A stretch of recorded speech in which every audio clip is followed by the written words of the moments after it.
Bulan kemarin saya harus menghadiri undangan bisnis yang mengharuskan saya berangkat ke New York. Sebuah perjalanan yang melelahkan bagi saya.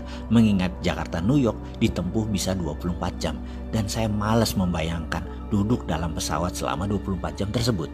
Gara-gara perjalanan tersebut saya jadi keinget pertemuan terakhir dengan senior saya di kampus dulu yang bekerja di New York University sebelum pindah ke Yale University di tahun 2003, yaitu Profesor John Barr, di mana saya waktu itu diundang sebagai salah satu responden salah satu riset yang dia lakukan. Sebagai seorang guru besar psikologi, di sana John dikenal dengan sebuah eksperimen yang bernama Barr-Holloway Teori. Karyanya demikian terkenal dan saya sangat bangga menjadi juniornya yang dipercaya untuk ikut di salah satu riset tersebut. Karyanya itu juga ditulis oleh Malcolm Gladwell dalam buku Blink sehingga menjadi terkenal ke seluruh dunia. Risetnya ini sederhana, yaitu menguji kekuatan kata-kata yang berefek pada tubuh manusia. Dalam riset Barr, dia bereksperimen terhadap 40 mahasiswa yang telah bersedia melakukan hal yang diperintahkannya untuk mengulang dan berkata-kata pada diri sendiri selama 30 hari. Atau kalau disederhanakan,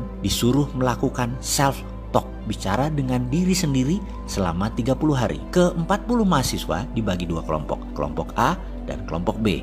Kelompok A adalah kelompok yang selama 30 hari selalu bangun dan aktif setiap saat harus berkata pada diri sendiri hal-hal yang baik, yang positif, yang menyenangkan. Misalnya, hidup ini indah, hidup ini enak, cuaca menyenangkan, rezeki lancar, selalu sehat, Tuhan baik, pemerintah benar, kerja gampang, sehat, lucu, asik, apapun kata-katanya yang berkonotasi fun, positif, diucapkan berulang-ulang dalam hati selama 30 hari selama sadar. Kelompok B setiap hari mengatakan hal-hal yang negatif, yang sulit, yang tidak menyenangkan. Misalnya, Tuhan jahat, memang nasib susah, kerjaan sulit, zaman gila, pemerintah korup, bangsa bejat, sialan, brengsek, cari kerja susah, jalan macet, sampah di mana-mana, pemimpin tolol, malas, semua hal yang memberi kesan marah, bete, galau, semua dikatakan berulang-ulang selama 30 hari selama sadar, kecuali tidur. Di hari ke-30, mereka diperintahkan untuk datang ke kampus antara jam 10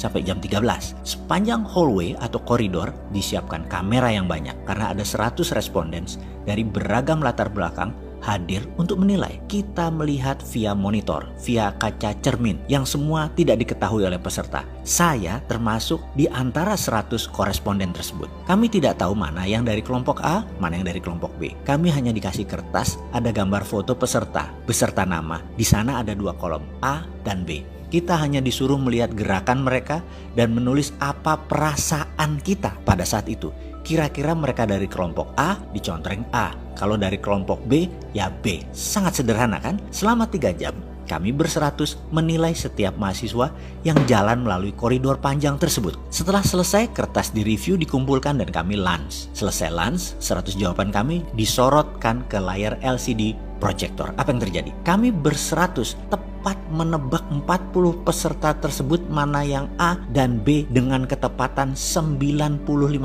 Kami semua kaget. Namun kalau dipikir-pikir, ekspresi atau aura atau citra diri mereka demikian jelas terbaca, cetok. Kekumuhan pancaran wajah peserta demikian jelas tergambar. Padahal ia pada saat itu menggunakan 3-piece suit yang rapih, jas 3 lapis, sangat perlente. Kesuraman terpancar walaupun dia pakaian rapih. Dan dia dari kelompok B. Di sisi lain, pancaran gloomy atau berkilau wajahnya berbinar dari salah seorang peserta walau dia hanya mengenakan jeans dan kaos oblong. Demikian jelas terlihat sehingga mudah mengkonfirm bahwa dia dari kelompok A.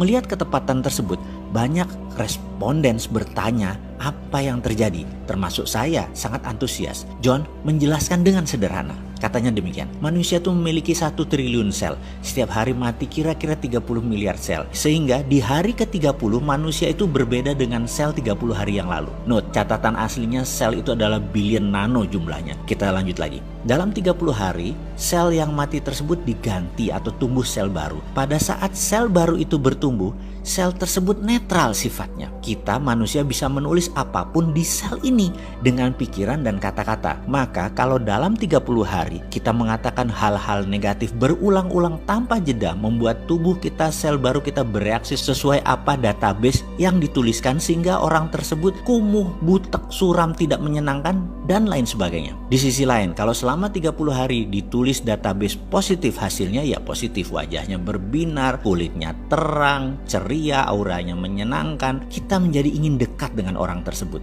Demikian John menceritakan versi simpelnya. Lalu dalam hati saya berkata, inilah pelajaran yang saya dapat di Australia dulu, yang saya rangkum dalam video Sadar Kaya Advance. Dan inilah inti ajaran agama yang mengajarkan ini dalam agama saya, agama Islam. Berzikir, mengingat Tuhan, bahkan di bulan Ramadan. Kalau benar-benar 30 hari melakukan subconscious reprogramming seperti ini, semua orang bisa menjadi fitri, menjadi manusia baru setelahnya. Dan setiap agama punya pelajaran tentang hal ini. Bahkan di Islam lebih jelas lagi. Namun saya selaku pribadi nggak ngerti sainsnya sampai John Barth mengurai dari sisi ilmu pengetahuan seperti ini. Ya, dasar manusia seperti saya yang memang keminter, sok pinter. Apa-apa harus logika masuk dulu baru percaya. Padahal mbok percaya aja sama ajaran para nabi dan kekasih Allah. Selesai semua masalah negatif di dunia ini.